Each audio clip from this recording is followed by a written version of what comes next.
ça me fait énormément plaisir. Enfin, vraiment, j'ai pas mis de frein pour aller à Taste of Paris. L'année dernière, j'en avais mis parce que je craignais qu'on soit sur quelque chose d'un peu guindé, d'un peu empoulé, Un peu parisien. un peu parisien et un peu parisien qui fonctionne dans un silo. Or que je voulais, dans ce type d'événement, j'adore rencontrer tout le monde. C'est-à-dire que ceux qui ont un accès facile à la gastronomie, puis ceux qui ont un accès moins facile à la gastronomie. Mais là, on m'a prouvé que tout le monde avait accès assez facilement finalement à Taste of Paris. Donc ça rejoint un peu votre, enfin je veux dire votre histoire un peu. C'est-à-dire que Oui, on s'ouvre le plus aux autres. oui, oui, ça c'est complètement l'état d'esprit que j'ai depuis quelques années. C'est-à-dire que c'est vrai que la gastronomie, quand on parle de gastronomie, d'abord on parle d'une planète assez large. Et puis on a l'impression que quand on parle d'une certaine gastronomie, elle serait réservée à quelques initiés. Donc je pense qu'il faut initier des gens suffisamment tôt à la gastronomie avec des choses très simples. Ça peut commencer sur une place de marché, et ça peut commencer sur dans un corner de rue ou sur un food truck. Et puis ensuite, eh bien, leur proposer, leur mettre le pied à l'étrier pour qu'ils viennent. Et je crois que c'est comme ça qu'on protège le patrimoine culinaire français. C'est-à-dire qu'on ne veut pas qu'il se délite ou qu'il soit réservé qu'à une élite. Eh bien, il faut continuer à entretenir cet escalier finalement de la gastronomie qui permet des fois aux plus modestes de s'initier déjà très tôt à la gastronomie. Donc effectivement ça commence sur le marché, ça peut commencer sur un food truck et finir au Grand Palais et puis finir dans des maisons les plus prestigieuses en France ou dans le monde, c'est une clé sur le monde quand même. Parce que moi c'est la première fois que je goûte votre cuisine.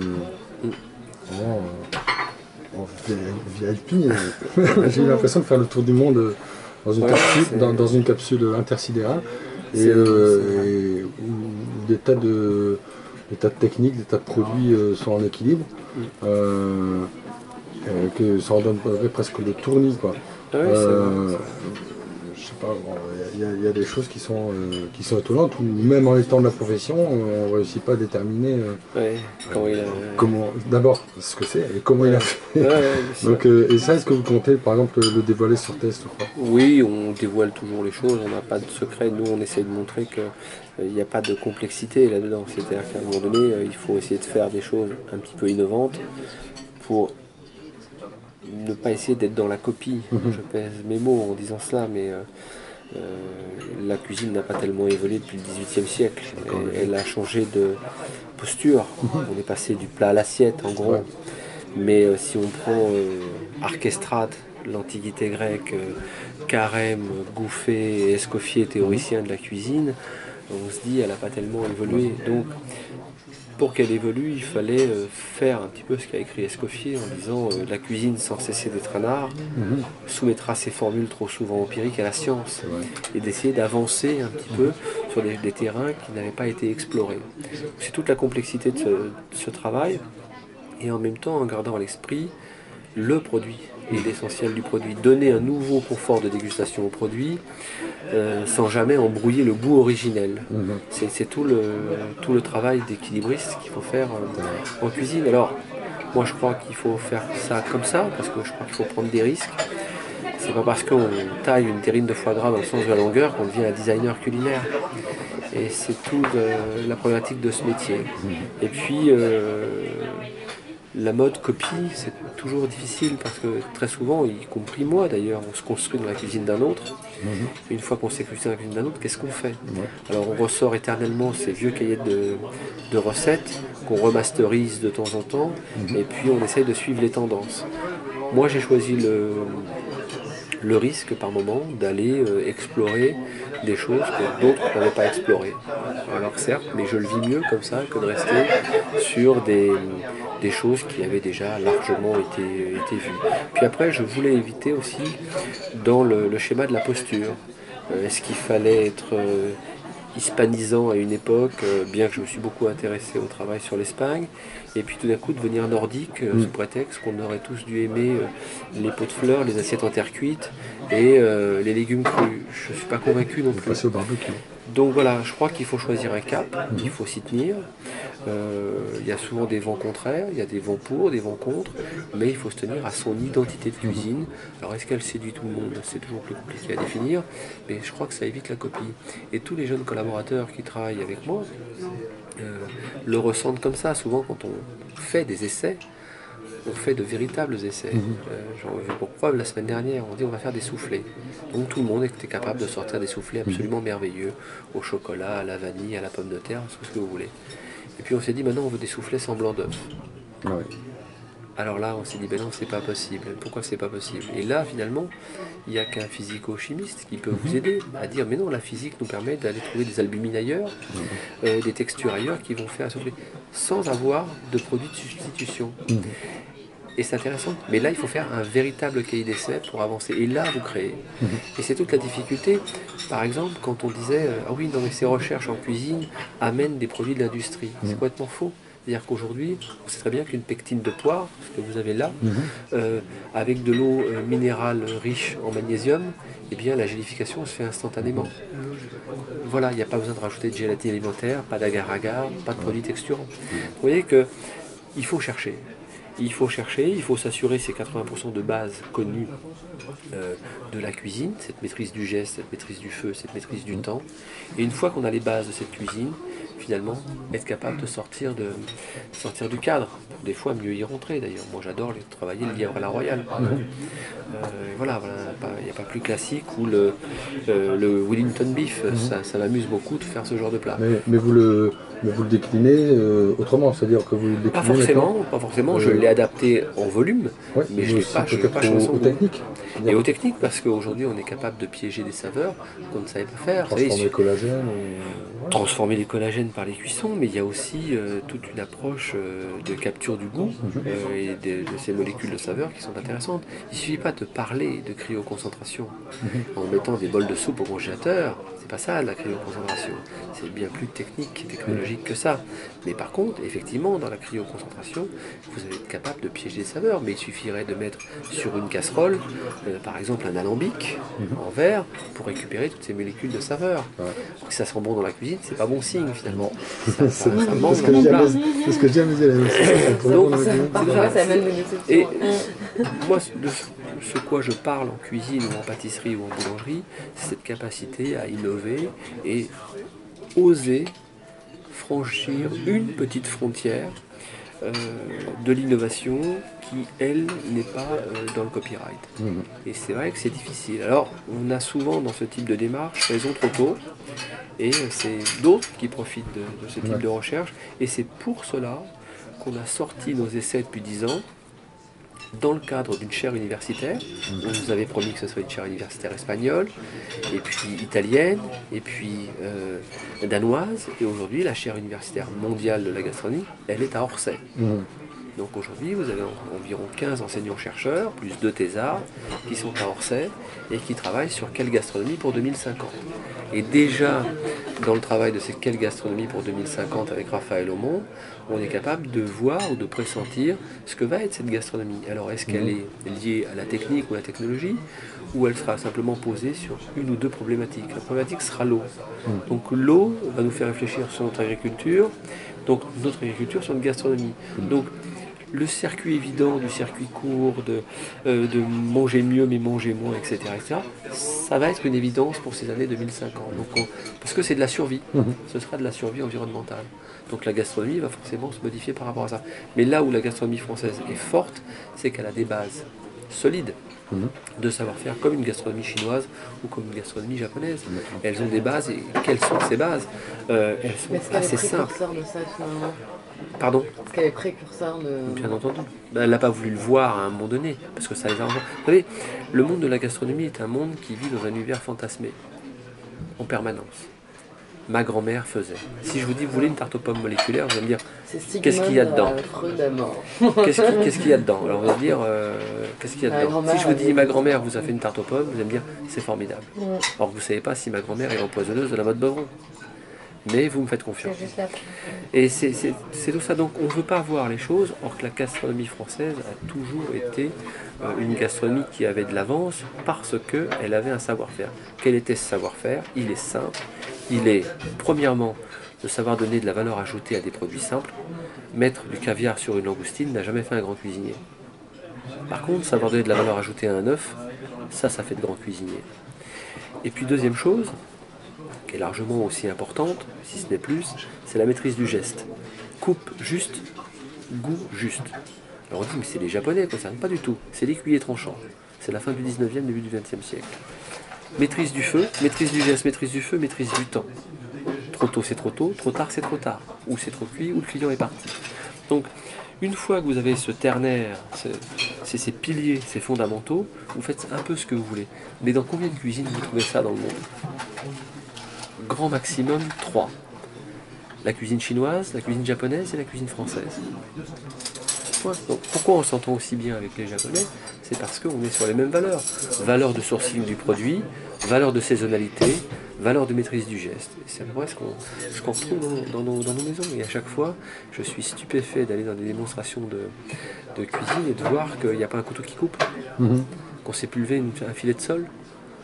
Et on me dit, alors, est-ce que vous faites de la cuisine moléculaire? Oui, je me suis intéressé à la cuisine moléculaire, mais je sais encore lever et dénerver un filet de sol. Et je suis encore tourné un champignon. Donc, c'est tout ça qu'il faut amener un petit peu sur le terrain quand on parle de gastronomie. Mais en même temps, tout ça, c'est interne à la profession. Ce qui intéresse le client, c'est une spirale dynamique assez simple, c'est plaisir, bien-être et santé. Pourquoi je vais au restaurant? Par plaisir. Pourquoi je mange? Par plaisir. Mais je veux avoir du bien-être. Et puis on voit que ça, in fine, que ça protège ma santé. Vous aviez le même discours d'Archestrate dans l'Antiquité grecque. Oui, mais plus que jamais, plus que... Le traité de l'école de Salerne au XIIIe siècle, Jules Gouffet, Carême, Jules Gouffet la même chose, et Escoffier la même chose. Escoffier va élargir un petit peu les choses, parce qu'il va aller sur les bases du management et tout. Mais tout ça, c'est très intéressant. Donc la cuisine française, elle est encore à l'avant-garde de la cuisine. Ça énerve quand on dit ça, je le sais bien. Mais le nombre de restaurants qui ont fait le buzz et aujourd'hui, qui ont disparu, qui sont devenus des marques, très belles réussites, sont devenus des marques, mais aujourd'hui, est-ce qu'ils auraient la longévité? Aujourd'hui, en France, on sait encore faire des restaurants qui durent longtemps et qui se renouvellent. C'est très compliqué. C'est très compliqué parce qu'on se soumet à une règle dangereuse de l'audit permanent. Mais c'est encore en France qu'on trouve cela. Et je viens des États-Unis où je vois énormément de concepts sur Los Angeles qui s'ouvrent et qui se ferment 2 ans après. Tant mieux, c'est comme ça que ça fonctionne, c'est au rythme de l'omelette, ça amuse et c'est divertissant. Mais en France, on fait encore des restaurants qui durent. Et c'est pas mal quand même. Justement, parmi les produits actuels que vous utilisez dans votre cuisine, comme je disais en préambule tout à l'heure, on sent qu'il y a un fil conducteur dans vos... Enfin, j'ai l'impression qu'il y a un fil conducteur dans vos différents plats. Toujours. Donc, est-ce qu'en ce moment, non, aujourd'hui, il n'y a pas un produit particulier. Saveur, on essaye d'être toujours sur le produit de saison, bien que maintenant on peut considérer qu'il y ait 5 saisons. Moi je m'amuse quand la presse me dit non mais la fraise en saison, oui mais il y a 3 ou 4 coupes sur la fraise, donc on a de la fraise en mai, on a de la fraise en juin, on a de la fraise en juillet, on a de la fraise en septembre et on aura une dernière coupe de fraise en octobre. Donc il y a quasiment une 5e saison. Donc le traceur fort pour moi c'est le produit. En fait, mon traceur, mon kodawari, comme on dit au Japon, ce serait de dire mon traceur fort, c'est la grande difficulté en cuisine, c'est plutôt de retirer que d'ajouter. De faire le minimum de gestes, donc 3 gestes dans une assiette, un jeu de texture et de température, donc toujours une texture, un croustillant, un moelleux et un jeu de température pour pas avoir une forme d'agueusie quand on déguste.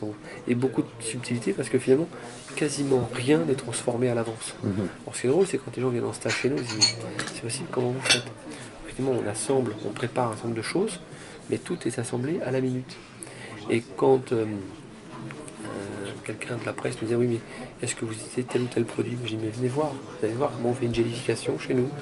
Et quand ils voient que c'est avec une eau faite dans les Vosges et une pulpe de fruits, poire ou cassis, on arrive à faire une gelée de cassis ou une gelée de poire. Et ah oui mais ça on ne connaissait pas. Effectivement, il a fallu que j'aille chercher ce type de connaissances dans un autre champ d'application. Et c'est pour ça qu'on a créé ce centre de recherche et ce cerveau collectif. Mais le traceur, pour moi, c'est le produit. Simplement, si le produit ne m'anime pas, il n'y a pas de raison pour moi. Est-ce que vous mettez en concordance un peu le travail que font Pierre Gagnère et Hervétis et vous, monsieur. Pas du tout. spécifiquement, Moi j'ai beaucoup suivi les cours d'Hervétis à l'INRA. Pierre Gagnère, moi je suis toujours très admiratif de Pierre Gagnère parce que c'est quand même le restaurant où je mange des choses que je ne vois pas ailleurs, ce qui est quand même très rare. J'imagine, surtout pour vous. C'est quand même très rare. Et donc pour moi, Pierre Gagnère reste un modèle, quoi. Je veux dire, j'ai pas de souci avec ça. Et Hervétis, oui, il a été initiateur d'une réflexion sur la cuisine intéressante dans le sens de ne pas regarder la cuisine uniquement avec l'œil du cuisinier. Changer d'angle cognitif pour, en changeant d'angle cognitif, aller chercher une autre réflexion sur la cuisine. Ça, on le doit à Hervétis. Donc il n'y a pas de raison de se dire c'est pas le bon coup. La question c'était pas ça, c'était est-ce que vous communiquez vos résultats ensemble? Non, je pense qu'il y a une vision différente. Il y a une vision un peu différente des choses. Moi j'essaye de ne pas trop complexifier les choses et j'entends que ce que nous préconisons en cuisine ou en recherche eh bien, soit applicable immédiatement par le commun des mortels et par l'artisan cuisinier. C'est ce qui transparaît dans le répertoire. Voilà, et donc les formules, les formulations, j'étais déjà badou à l'école pour ça, donc je ne vois pas pourquoi je l'imposerais à mes collaborateurs ou aux amoureux de la cuisine. Vous faites de la pédagogie. Exactement. Oui, j'essaie de garder ce qu'était l'esprit d'Escoffier, de soumettre un petit peu à la réflexion pour pouvoir progresser. Sinon, vous ne progressez pas. Vous êtes dans la copie, la recopie permanente. Et puis, tordre le cou à ce qu'on appelle la tradition. J'aime bien cette notion de pas de conflit sérieux entre la tradition et l'innovation. C'est-à-dire qu'il n'y a pas de tradition en cuisine. On vous parle de la tradition comme si elle était de fait en cuisine. Et il n'y en a pas. C'est-à-dire que c'est des postures du moment. Elles correspondent à une époque, mais il n'y a pas de tradition. D'ailleurs, à chaque fois que quelqu'un n'est pas doué dans quelque chose, notamment en cuisine, il vous dit « Non mais moi je suis un chef classique, je suis dans la tradition. » Alors il va vous dire « Je suis un chef classique, donc pour faire un fond de veau, je prends des os de veau. » Dans un os de veau, il n'y a rien. Il n'y a rien qui peut se produire de bon. Au mieux, vous faites un bouillon torréfié, avec un peu les légumes qui vont donner quelque chose, mais il dit oui, mais c'est Escoffier. Escoffier disait non, je prends un quasi de veau sur l'os, je le fais rissoler, à mi-cuisson, j'ajoute la garniture aromatique, etc. Ça n'a plus rien à voir. Donc on a déformé, et j'aimais bien cette phrase de Montesquieu qui disait la tradition est la mère de l'ignorance. Donc à chaque fois que quelqu'un ne sait pas, il dit ah non, mais c'est la tradition. Ouais, comme quand, dans le guide culinaire que j'ai étudié, que je continue à lire, où il explique bien qu'on blanchit une volaille, on blanchit du veau pour une blanquette, etc. Mais dans la fiche technique, carrément. Mais quand on lit le préambule, il dit mais un bon cuisinier ne blanchit pas parce qu'il a des bons produits, il n'a pas besoin de blanchir. Et il y a eu des raccourcis qui ont été faits en disant on va complexifier les choses. J'en parlais avec les plus grands chefs qui vous parlaient de la quenelle de brochet ou de la quenelle de veau, dans lequel on mettait de la graisse de bœuf. Quand vous en parlez avec les grands, avec des gens comme Pierre Orsi, vous dites non, après la guerre on a mis de la graisse de bœuf, parce qu'il n'y a pas de beurre. Mais c'est pas la tradition, alors c'est marqué quand même dans les guides de cuisine.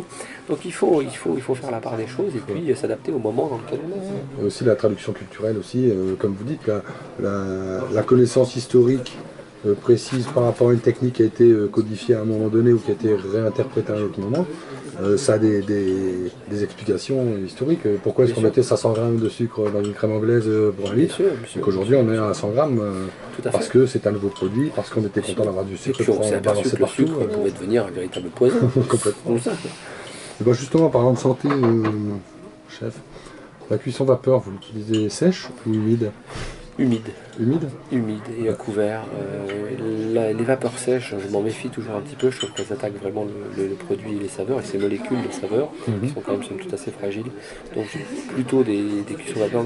Et je ne suis pas un grand fan de la cuisson vapeur. Autant je peux aimer les pochés, et les pochés rapides, à une certaine température, les rôtissages, les rissolages, mais la vapeur, ça n'a jamais été... Alors je l'ai beaucoup étudié quand j'étais sur la Chine, la zone Asie, mais je n'y ai jamais trouvé un intérêt spécifique. Et en termes de technique de transformation de produits, c'est-à-dire l'utilisation de la vapeur comme conducteur de chaleur pour traiter la juste température, la basse température en sous-vide ou en conditionné, etc.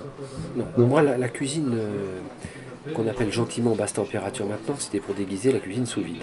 La cuisine basse température, ma grand-mère elle en faisait déjà et on n'avait pas besoin de se... bon, mais à chaque fois qu'un cuisinier n'ose plus parler de cuisine sous vide, il parle de cuisine basse température. Il dit juste température. Il dit juste température, comme il fait un œuf à juste température maintenant, c'est quand même formidable. 64, Et 65. on s'amuse beaucoup avec ça. Et surtout qu'on pourrait dire on fait un œuf dur en 14 minutes à 80 degrés. Je me permets de vous couper, mais on dit, il y en a qui qualifient ça de l'œuf parfait. Oui. J'ai mangé hier soir dans un restaurant, on m'a vendu l'œuf parfait.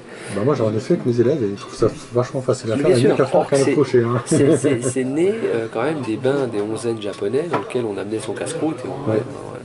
Mais bon, pourquoi pas, ça amuse, ça donne de l'exotisme dans la cuisine. Ça. Mais dans toutes ces techniques, c'est pas comment on les fait, c'est pas le propos, c'est pourquoi on les fait. Comment on transforme Voilà, la quand structure vous du faites produit. la cuisine basse température, sous vide ou pas sous vide, est-ce que c'est un intérêt ou pas? Ce qui est intéressant, c'est de voir si au final, le consommateur de cela a plus de plaisir. Moi, c'est tout ce qui m'intéresse. Il m'arrive de cuire encore au fumoir ou au brasero, au-dessus du brasero, parce que j'adore ces arômes de fumée. On me dit, putain, chef, ça fait un peu vieux.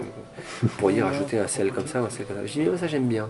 Voilà, ça me fait plaisir, ça me rassure, et j'ai l'impression que les clients sont... Et puis, il y a des technologies de pointe qui m'intéressent, par exemple, pour le consommer, centrifuger mes consommés pour plus avoir à les clarifier avec des blancs d'œufs. Ben ça m'intéresse. Donc, on a fait entrer des centrifugeuses à plasma pour clarifier nos bouillons, pour plus avoir à ajouter des blancs d'œufs dedans. Bon, voilà, ça a un intérêt. Alors, peut-être que dans 5 ans ou 10 ans, il y a des gens qui vont faire des centrifugeuses exprès pour ça. Aujourd'hui, on a acheté des... Donc, vous voyez, c'est ça qui m'intéresse. C'est pas comment on fait les choses, c'est pourquoi on les fait. Moi, il m'arrive encore de travailler chez des amis au Japon, chez des chefs que j'ai pu avoir au Japon, et d'employer des techniques de cuisson qui datent contre 3000 ans, quoi, je veux dire, et qui m'amusent encore beaucoup, des enterrés, des cuissons à l'étouffer sous de la braise, etc., y compris pour le pain. Bon, voilà, je trouve que ça a un intérêt, ça m'amuse. Mais c'est pas comment on fait les choses, c'est pourquoi on les Vous avez fait. dû prendre plaisir pendant les premières scènes d'introduction de salé sucré de Hongrie, j'imagine. Oui, bien sûr. Et le wok, c'est pareil. Moi, j'ai pris des cours de wok à une époque où j'avais un chef chinois quand j'étais sur la Corée et qui me disait le légume est vivant, tu peux pas l'éplucher à l'avance. Et ça, j'ai dit, mais le type est fou. Et quand il m'a montré l'utilisation de légumes épluchés à l'avance, cuits dans son wok, et non épluchés à l'avance, cuits dans son wok, et que je sens qu'il y a une différence, je me dis, il faut arrêter d'éplucher les légumes trop longtemps à l'avance, etc. Vous voyez ce que je veux dire? C'est le sens des choses, c'est pas l'effet de manche qui compte. Peut-être qu'à un moment donné, pour exister, on fait un petit peu trop, et c'est normal, d'effet de manche. Puis à un moment donné, vous comprenez le sens des choses, pas comment vous faites les choses, mais pourquoi vous les faites. Et je crois que dès lors que ça prend du sens, vos clients vous reconnaissent dans votre travail. C'est juste ça. Faire des sbroufs, on en a tous fait, j'en ai fait, j'ai fait de la fumée dans la salle, oui, très bien, voilà, j'étais avec l'azote liquide, tout ça maintenant c'est aux Moi j'ai mangé araignées. un plat Ça chez fait vous partie il de y a très l'expérience, longtemps à Corneille-en-Berge, Oui, bien sûr. ça m'a marqué. Ouais. Est-ce que c'était la caille conique? Oui, bien sûr. Est-ce que c'est un plat que vous C'est un referiez? plat qu'on fait toujours, oui. Ah, moi, On le fait parce que c'était une façon de faire une ballotine différente, sans ficelle, et de conserver dans ce cône, qui était le cône de captation des arômes du tagine, et de cuire cette volaille en cône comme ça, et bien finalement on fixait un peu les saveurs. Mais bon, voilà, c'était une longue étude, pas forcément faite que par des cuisiniers, pour essayer d'arriver à cela. Et cette idée du cerveau collectif à Orsay nous fait progresser énormément. On ne sait jamais où ça va d'ailleurs. Est-ce que ça va revenir dans l'assiette? Est-ce que ça part dans l'agriculture? Est-ce que ça part comme on l'a fait dans l'espace? Là, on vient d'envoyer ouais, j'ai vu. pas mal de choses dans l'espace, donc pas mal de choses comme ça, mais voilà, c'est pas comment on fait les choses, c'est pourquoi on les fait. C'est ça qui fait que ça dure. C'est pas, bien sûr qu'on est tous tentés à un moment donné de faire du relief et de se dire qu'on a inventé la cuisine. Ok, pourquoi pas? Vous emmenez sur un terrain que vous n'attendiez pas, mais je sais que vous êtes ouvert justement sur les arts, la culture, la connaissance. Vous êtes un gourmand d'apprendre, quoi. Et puis vous transmettez, vous Comme beaucoup d'anciens cancres. Bah oui, Comme beaucoup d'anciens cancres. bienvenue au club, je crois qu'on fait partie de la même génération aussi. Et là, je ne vais pas vous demander de vendre votre jeunesse à Faust, mais est-ce que vous échangeriez votre talent culinaire contre... De quel autre talent vous seriez jaloux, par exemple? Ah, le dessin. Le dessin? Oui, le dessin, moi je dessine beaucoup mes plats, je fais beaucoup de croquis, je me trouve sans talent. Ouais. Donc, oui, le dessin, la peinture, vous seriez prêt la peinture. Ah oui, à changer complètement. Oui. Devenir Beaucoup de l'écriture, j'aime beaucoup écrire, mais le dessin, l'écriture, ça sont des arts que j'aurais bien échangé avec la cuisine. Mais je crois que la cuisine, l'avantage, surtout ce que je viens d'évoquer en termes artistiques, la cuisine permet encore le plus grand lien social que l'écriture qui vous confine des fois dans un style, or que la cuisine vous permet d'accéder assez facilement à un grand public. Et c'est toute la magie de la cuisine. D'ailleurs, il y avait Carême disait, le jour où il n'y aura plus de cuisine, il n'y aura plus de lien social. Et donc Culina Murata, c'était intéressant de lire ça parce que je suis complètement d'accord avec ça. La cuisine, c'est bien, on est là, on discute, on est d'accord, pas d'accord sur quelque chose, mais au moins on discute et de façon assez paisible. Alors que des fois on peut écrire. Et se fâcher avec toute sa famille et ses amis. Et se fâcher avec sa famille et ses amis. D'ailleurs, je crois que c'est Aristote qui se méfiait des choses modernes et qui disait, il me semble que c'est Aristote, et qui disait attention à l'écriture, vous ne savez jamais qui va vous lire. C'est excellent. Justement, parmi tout votre parcours, il n'y a que tout le monde connaît, c'est vrai que, bon, enfin, tout le monde connaît, les grandes lignes. Il y a certainement encore des zones que vous n'avez pas encore explorées, que vous aimeriez explorer peut-être. Oui, enfin, je crois que je suis un peu comme le général Lot, moi, calme avant et droit, donc j'avance, je regarde, il y a des choses que j'observe, qui m'intéressent, des choses auxquelles je voudrais revenir des fois. Donc effectivement, il y a encore des choses que je n'ai pas explorées, notamment les prochaines recettes de demain, qu'est-ce qu'on peut tirer d'une agriculture plus raisonnée, etc., etc. Il y a encore plein de choses. Vous vous sentez impliqué aussi dans ce souci de qualité de produit et dans l'environnement général. Vous ne pouvez pas être chef, cuisinier, ce que vous voulez, pâtissier, boulanger, sans être impliqué dans l'environnement. C'est pas possible parce que, en fait, on cirait la branche sur laquelle on est assis. C'est-à-dire que le jour où le cuisinier n'a plus d'histoire à raconter, si la cuisine ou la pâtisserie n'était qu'une succession d'ingrédients mélangés, somme toute, l'industrie nous aurait déjà balayé. Or, qu'il faut avoir une histoire à raconter, c'est une histoire de partenariat, c'est une histoire de planète, c'est une histoire d'environnement humain. Donc, il est évident qu'il y a encore beaucoup de choses à explorer en termes de circuits courts, en termes de réinventer notre agriculture. Il y a moult de choses à réinventer notre formation professionnelle, parce que ça aussi c'est de l'environnement. Et là, vous avez toute la capacité d'exploration encore assez large. Donc, j'ai pas fini d'explorer, même pas le quart de ce que je voudrais encore faire avant de quitter la scène de la vie. Donc j'ai pas de, il n'y a pas de limite. Moi je rêve encore d'embarquement sur un chalutier parce que j'adore ça.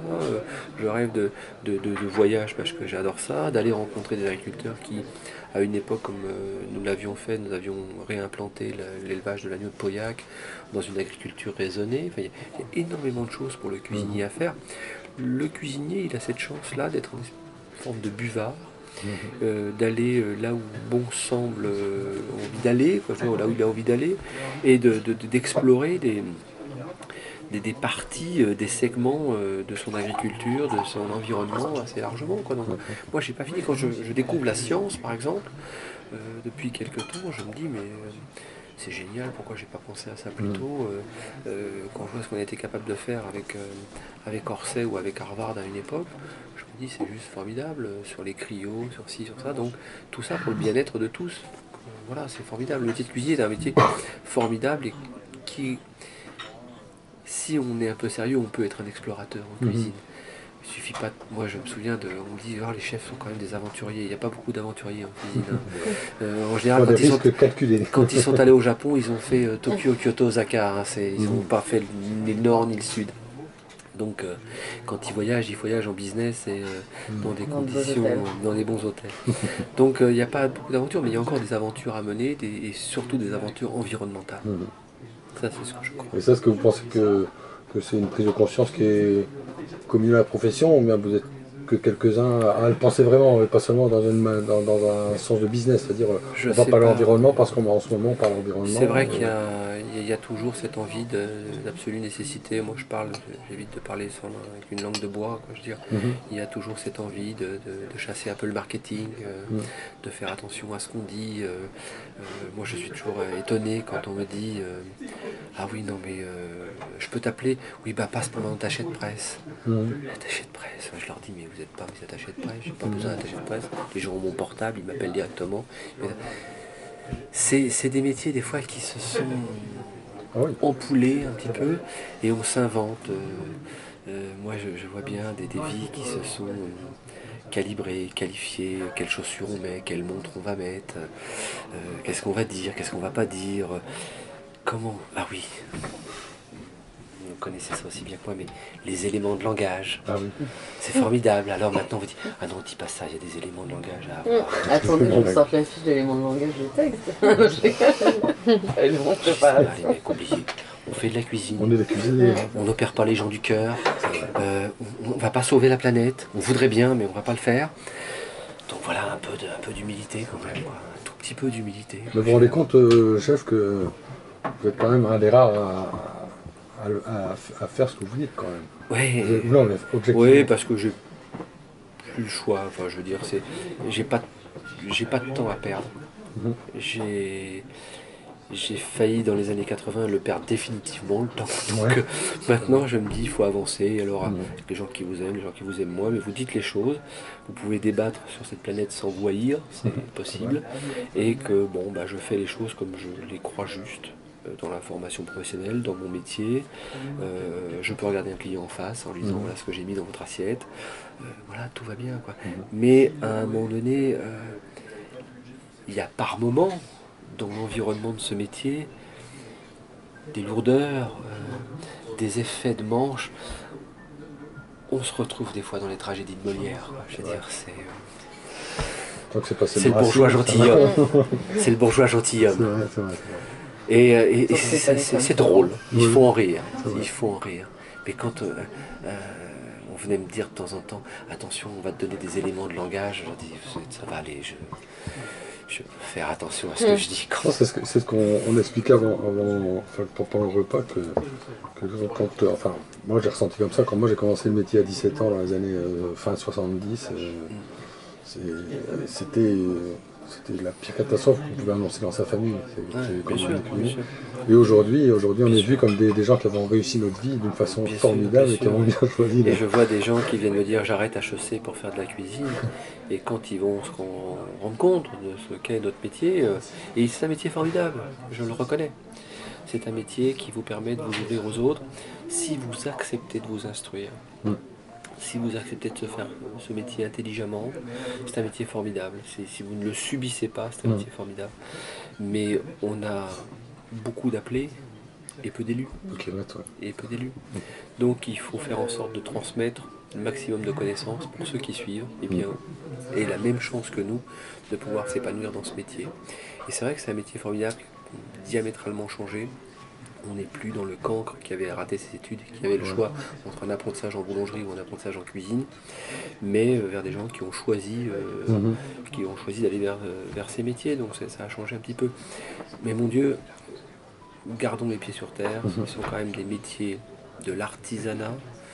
Donc on est des ouvriers, on a une double casquette qui est souvent compliquée. Si on veut faire une cuisine d'auteur, eh bien on est bicéphale, on a à un moment donné la casquette du créateur, il faut essayer d'être créatif, innovant, prendre des risques.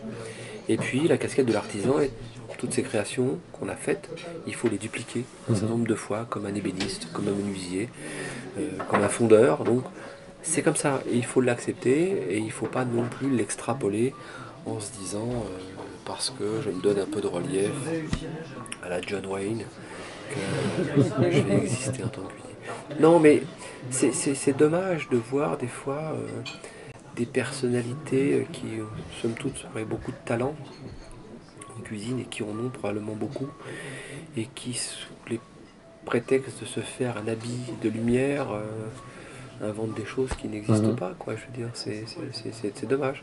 Or que moi, je rencontre des gens merveilleux dans ce métier, mais vraiment merveilleux, que ce soit en tant que fournisseur de produits ou des artisans qui font ce métier sainement, de grands chefs auteurs, parce qu'il y a vraiment beaucoup d'auteurs en France. Moi, je peux passer d'une cuisine à la Michel Bras ou à la Sébastien Bras, à une cuisine de Pierre Gagnère, à aller voir la cuisine d'Olivier Rollinger, et tous les ans, je me paye Olivier Rollinger face à la mer, et je trouve que c'est un moment inouï. C'est des gens qui ont sucré des petites planètes absolument hallucinantes en termes de gastronomie, et qui n'en rajoutent pas plus que ça. Et ça, c'est formidable. Quand vous êtes dans l'Aubrac, quand vous êtes posé chez les Brasses, vous dites, on est posé chez les Brasses, ces gens qui ont eu cette idée de la cuisine d'auteur posée au milieu de nulle part. En fait, vous portez un courant qui n'est pas revendiqué en fait. C'est le courant Babakou, le courant Zen, le courant... Zen, on se fait plaisir. Oui, on se fait plaisir. Moi, je parle au niveau du résultat, oui, de la sensation. La sensation, elle est toujours cette sensation du plaisir et du bien-être. S'il n'y a pas de plaisir et de bien-être quand vous faites la cuisine, ben, il n'y aura pas de plaisir et de bien-être pour vos clients. Monsieur Marx, vous êtes le seul chef, j'en connais les plus jeunes, les plus vieux, des amis, des copains, etc. Vous êtes le premier, et merci. Qui ne me dit pas, moi, je donne du bonheur à mes clients. Vous parlez de plaisir, et le plaisir c'est du plaisir physique, c'est du plaisir gustatif, etc. Et vous êtes le premier, et merci, qui me dit enfin, je ne donne pas du bonheur avec les clients dans l'assiette, je donne. Et qui avait l'humilité de dire, je donne du plaisir, je donne la force de mon travail. Moi je fais les choses par plaisir. Je voulais vous dire merci pour ça, parce que ça fait plaisir. Je suis avec mes collaborateurs par plaisir.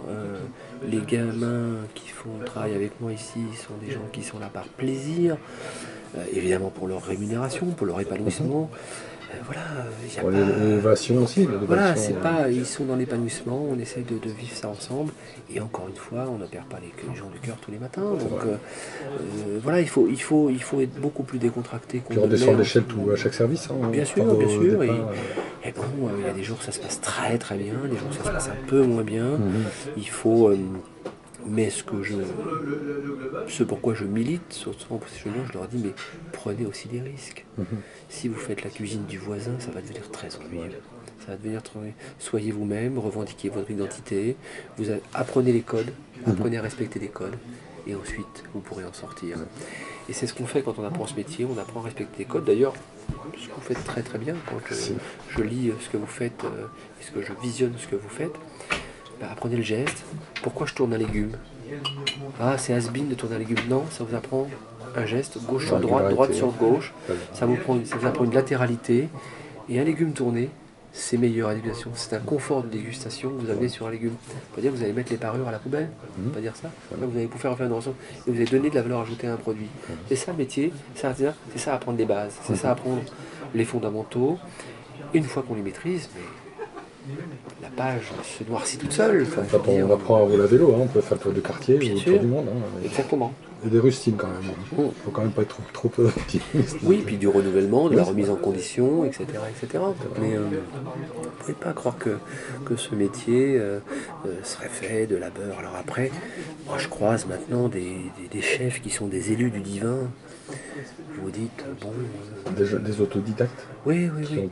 Qui apprennent tout seuls. Oui, c'est tombé comme ça, ils sont élus du divin, et bon, on se dit, tiens, il y a un truc quand même que j'ai pas compris, quelque part. On n'est pas tombé dans le même berceau. On n'est pas tombé dans le même berceau. On n'est pas fait de la même façon. Oui, mais le fait, effectivement, des fois dans ce métier, de sortir des fois d'une extraction sociale un petit peu différente ou d'avoir un parcours de vie un peu différent, c'est pas ce qui fait ce qu'il y a de plus facile. On regarde différemment dans le prisme, en fait. Oui, c'est vrai. Et on lit l'histoire autrement.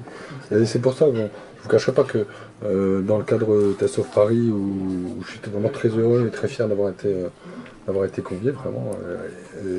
Parmi les chefs qui m'étaient proposés dans la fourchette de nos temps, j'ai tout de suite sauté sur le ton, parce que c'était une personne, enfin je veux dire, on s'était rencontrés, mais on n'avait pas eu le temps de discuter. Moi je suis un grand timide, et il y avait pas mal de choses qui se confirment dans l'entretien, et je suis très très content. Mais ce qui est bien, c'est que chef Simon, entretient l'idée du savoir-faire.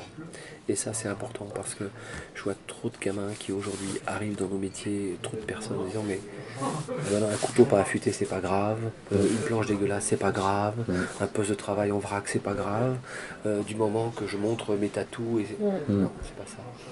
Notre métier, c'est de respecter le produit, donc il faut qu'il soit bien coupé. Coupe juste, maîtrise du geste, maîtrise du feu, maîtrise du temps.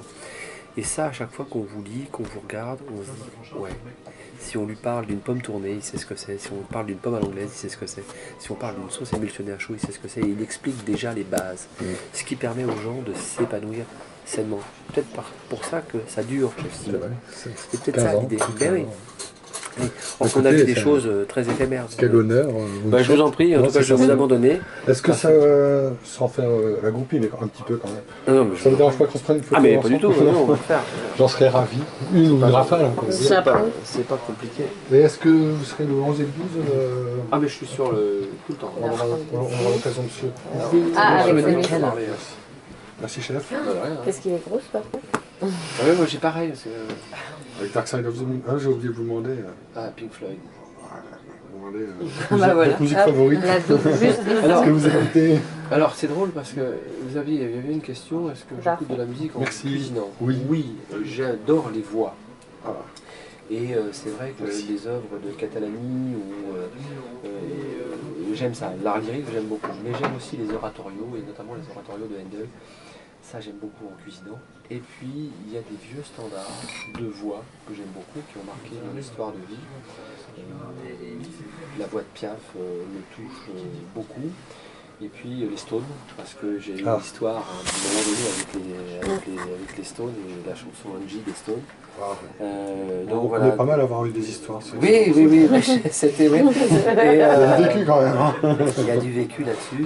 Et donc voilà, non mais c'est vrai que quand je cuisine, j'aime bien l'art lyrique, mais j'aime bien les oratorios aussi. Je trouve que c'est très apaisant en cuisinant, ça permet d'écouter une musique, d'être dans une forme de spiritualité par rapport au produit, de se tranquilliser et de se dire tiens, on va se faire plaisir, on va dérouler.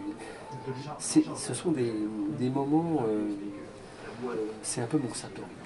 Moi je travaille toujours sur cette maîtrise du geste, maîtrise du feu, maîtrise du temps, comme un satori, et je me dis ben voilà, quand il y a cette musique de fond, que ce soit un oratorio de Handel ou la pièce de Catalani ou peu importe l'œuvre de Puccini, vous dites vous êtes dans le bien-être. Et ça vous permet de... Vous savez, quand vous apprenez à tenir un couteau à quelqu'un, pas que la pointe bouge, il y a une forme pour mettre la main sur le manche, etc., etc. Et tout ça, moi, quand il y a de la musique, ça me va très très bien. Donc c'est pas une erreur que je passe de la musique à mes élèves pendant les séquences de travail. Et je trouve qu'on devrait le faire, on devrait le faire plus souvent. Le problème c'est qu'on le fait que dans la salle du restaurant, on le fait jamais en cuisine.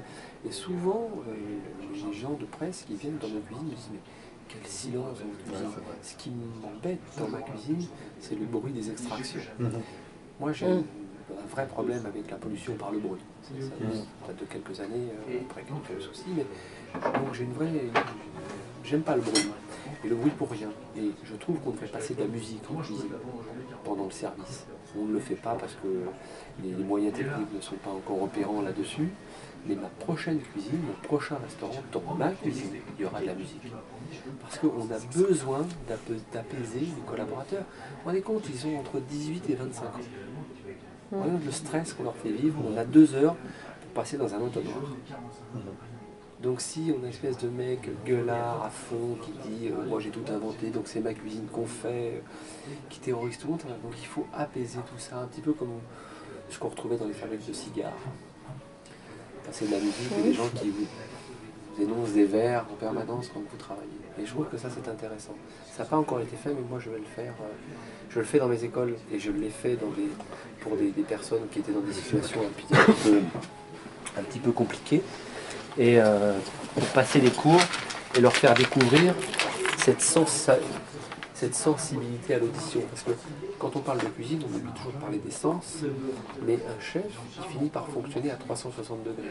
Donc quand ça cuit derrière, des fois il écoute la cuisson. et il a quelque chose au four, son nez fonctionne, est déjà dans le four, etc. etc. Donc il a besoin de ces 8 directions finalement pour travailler. Alors, je pourrais vous les expliquer, mais souvent j'explique ça à mes jeunes collaborateurs qui sont toujours penchés sur le poste de travail. Je leur dis ouvrez-vous pour respirer, et puis regardez, votre nez est déjà là, vous surveillez un collaborateur à qui vous avez demandé de faire quelque chose, et derrière vous avez quelque chose qui cuit, il faut l'entendre. Si on se met tous à faire du bruit, ça ne fonctionnera pas. Et puis vous ne serez pas dans l'apaisement. Donc c'est pas la peine d'élever la voix, on va s'entendre, etc. Il y a des collaborateurs qui adhèrent et d'autres qui nous quittent. Ça, j'aime pas cette ambiance mollassonne. Ils ont besoin de. Puis après, quand ils reviennent, ils disent c'est quand même plus cool et finalement le travail rendu est bien meilleur. Le travail rendu est bien meilleur. Et finalement, il y a cette même transposition pour les personnels de service qui va forcément revenir sur le client.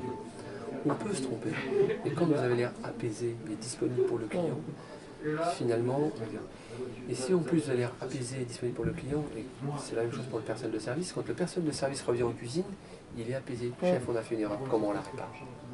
Alors le client, on répare. Si le type rentre en cuisine en essayant de dissimuler l'erreur parce qu'il a peur de subir les foudres, ça ne fonctionnera pas. Fonctionnera pas. Je vous abandonne. Merci. Merci. Merci et bravo pour ce que vous faites parce que merci beaucoup. Chef Simon, alors, je l'ai beaucoup et à l'université, mais je vous inviterai bien volontiers à Orsay. Et vous verrez, Raphaël Aumont est un garçon formidable et on fait des choses pour la cuisine. C'est un passionné de cuisine d'abord avant d'être un physico-chimiste de réputation mondiale. Mais il fait des choses absolument hallucinantes et il nous aide. Alors, quand je dis lui, il est toute son équipe, des enseignants-chercheurs.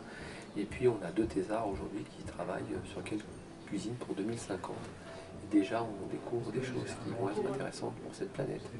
Alors, pas forcément tout de suite dans notre assiette, mais on a une bonne raison d'être extrêmement positif sur le changement de ce qu'on va avoir dans nos assiettes pour avoir des choses un peu meilleures que ce qu'on a encore aujourd'hui. Merci. Moi, je suis une optimiste, alors je suis persuadée. Merci pour, je vous en prie. pour les élèves. Je vous en prie. Plaisir. Merci beaucoup. Merci.